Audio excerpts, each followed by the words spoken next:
सर्वाग्रे गुरुपाद पद्म नित्य लीला प्रविष्टं विष्णुपाद अष्टोत्तर सदस्य श्रीमद भक्ति वेदांत श्री रमन गोस्वामी महाराज एवं नित्य लीला प्रविष्टं विष्णुपाद अष्टोत्तर सदस्य भक्ति वेदांत श्री नारायण गोस्वामी महाराज अभय चरण कमले अनंत कोटि साष्टांग दंडवत ज्ञापन करे।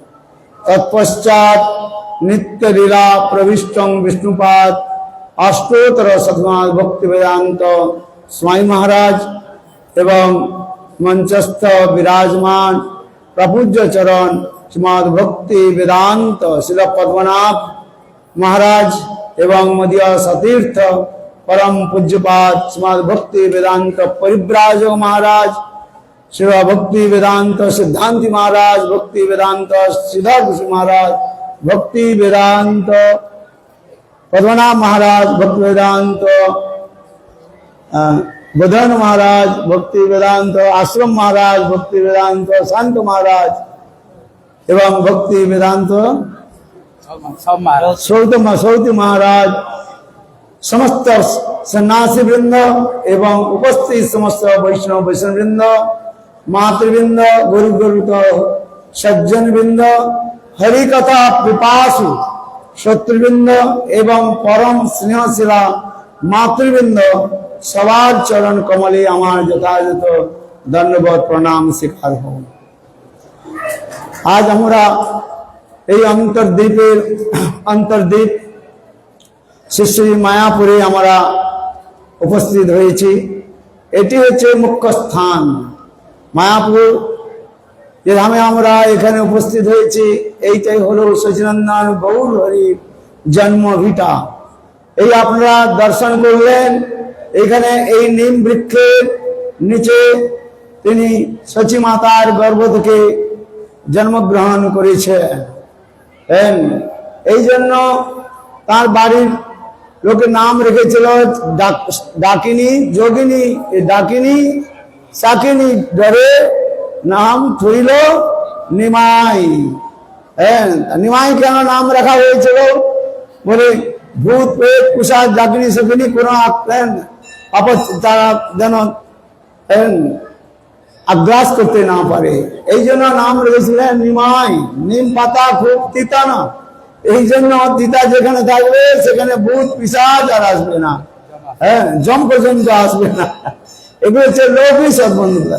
সচিনন্দন গৌর হরি এই স্থানে যে এইখানে যে জন্মগ্রহণ করেছেন তার কথা আপনারা এতক্ষণ পর্যন্ত যে শ্রবণ করলেন যে কৃষ্ণর তিনটি বাঞ্ছা যে পূর্ণ হয় নাই সেই তিনটি বাঞ্ছা পূর্ণ করবার জন্য তিনি সচী মাতার গর্ভে তিনি প্রকট হলেন। শ্রী রাধায়া প্রণয় মহিমা কৃদুষো বাণীবা সদ্য যেন মধুরমা কৃদুষ বা মধুয় সুকঞ্চ মধুভূত কৃদুষো ব্যতি লোভা তদ্ভাবাদ্য সমজন শ্রুতি গর্ভ সিন্ধু হরিন্দু।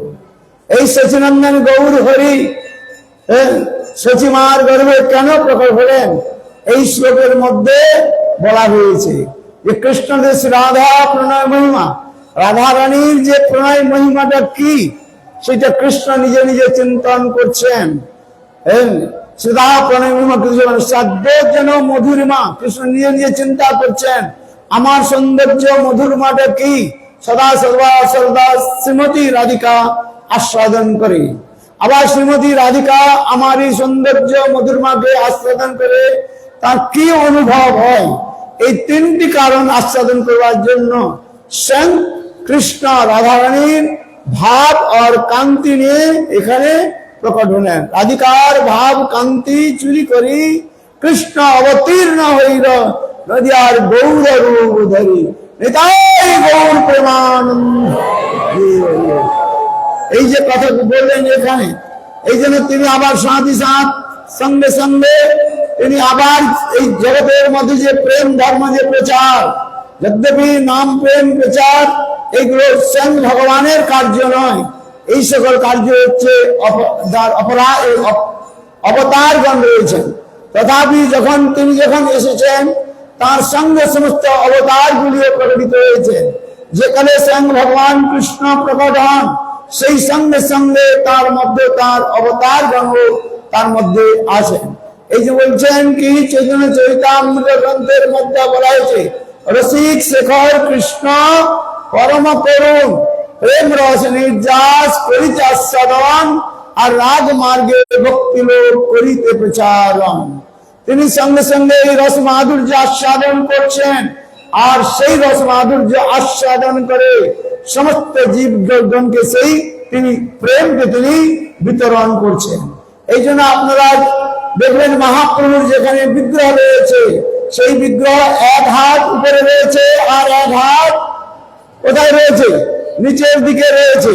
তাৎপর্য হচ্ছেন কৃষ্ণ চৈতন্য মহাপ্রভু এই সুন্দর মাধুর্য রসকে তিনি আস্বাদন করছেন, আর আস্বাদন করে তিনি সমস্ত ভক্তগণকে তিনি বিতরণ করছেন।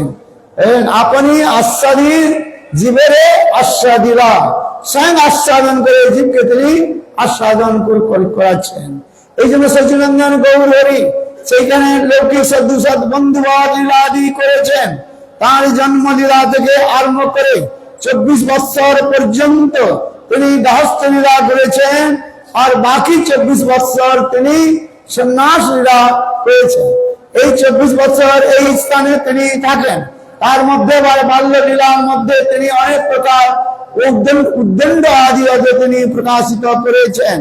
এইখানে নিকটে গঙ্গার ঘাটে তিনি যখন স্নান করতেন, যখন ব্রাহ্মণগণ স্নান করত, আর তারা সেই পৈতা নিয়ে নিজেদের মধ্যে তারা ঝগড়া করতেন। চৈতন্য মহাপ্রভু নিমায় বালক নিমায় সেই ঘাটের মধ্যে গিয়ে তিনি করতেন কুলকুচ্চা করতেন, জল নিয়ে মুখে নিতেন আর তাদের উপর ছুঁড়ে ফেলতেন। এইভাবে তিনি জল করতেন। আবার সেই সকল ব্রাহ্মণগণ জগন্নাথ মিশ্রের নিকট তারা শিকায়ত করতেন। কিন্তু দেখুন এখানে বিশেষ বৈশিষ্ট্য দেখাচ্ছেন যে ভগবানের যে উচ্ছিষ্ট পাওয়ার জন্য ব্রহ্মা শিব আদি বড় দেবতাগণ যে লড়াইতে হন, চৈতন্য মহাপ্রভু নিমাই উদার, তিনি তার নিজের উচ্ছিষ্ট বস্তু সেই ব্রাহ্মণগণকে আবার তিনি দিচ্ছেন। আবার চৈতন্য মহাপ্রভু আবার এই লীলাও করেছেন, বাল লীলার একটা চাঞ্চল্য লীলা প্রকাশ করেছেন। তিনি কি করেছেন, যখন তিনি স্নান করতে ওই গঙ্গার ঘাটে ওই বালিকা করে তারা হচ্ছে শিবের পূজা করত। মহাপ্রভু বলছেন কি বলছেন যে গঙ্গা আর শিব এরা হচ্ছে আমার কিঙ্কর, আমি আমার পূজা আমি দিব বল। আর যে শিব আদি আমার কিঙ্কর, এই যে তোমার শিব পূজা করছো এ তো আমার কিঙ্কর, আমার পূজা করো। এই বলে মহাপ্রভু কি করতেন, ওই শিবের যে লিঙ্গ তৈরি করে রেখেছেন ওইখানে গিয়ে বসে যেতেন, আর বসে গিয়ে ওদের যে পূজার সামগ্রীকে তিনি নিয়ে নিতেন। আবার যারা দিতেন না, যে কতগুলো মেয়ে মনে করতে এ আমাদের সঙ্গে প্রতারণা করছে, তারা চলে যেত। তখন মহাপ্রভু তাদেরও তিনি আবার উপর থেকে হিসাব দিতেন, যাও তোমাদের কি হবে না বুড়ো পতি হবে, বৃদ্ধাপতি হবে। এইভাবে তিনি লীলাদি করতেন। এত সুন্দর সুন্দর এই সকল লীলা এই সমস্ত স্থানে হয়েছে। তারপরে তিনি চৈতন্য মহাপ্রভু আর যখন বড় হলেন, উদ্দণ্ড আদি প্রবেশ করলেন, বিদ্যার বিলাস তিনি আছে, তখন সকলে তাকে নিমাই পণ্ডিত বলে তার খ্যাতি হয়েছিল। এমনকি বড় পণ্ডিতগণ তার সম্মুখ হতে পারতেন না। তিনি এত ন্যায় আদি তিনি সেখানে প্রকাশ করতেন। নব্য ন্যায়কে তিনি স্থাপিত করতেন। বড় বড় পণ্ডিতগণের বিচারকে তিনি খণ্ডিত করে নিজের বিচারকে তিনি স্থাপিত করতেন। এখানে কেশব কাশ্মীর এসেছিলেন, কেশব কাশ্মীরকে তিনি পরাজিত করেছিলেন। এই সমস্ত এই স্থানে এত সুন্দর দিব্য স্থান রয়েছে।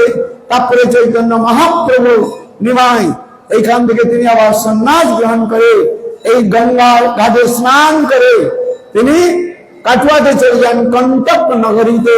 তিনি সেখানে কেশব ভারতের নিকট সন্ন্যাস গ্রহণ করেন। এইভাবে তার 24 বছর যে গাস্ত লীলা, বাল্য পৌগণ্ড কৈশোর আর গাস্ত লীলা তিনি এখানে প্রকাশিত করেন। এই সকল দিব্য স্থান রয়েছে। আরো অনেক বক্তাগণ রয়েছেন, বলবেন বাঞ্ছা গুরু কৃপা সিন্ধু অধিকারাং পাবনেভ্যো বৈষ্ণবেভ্যো। इसके बाद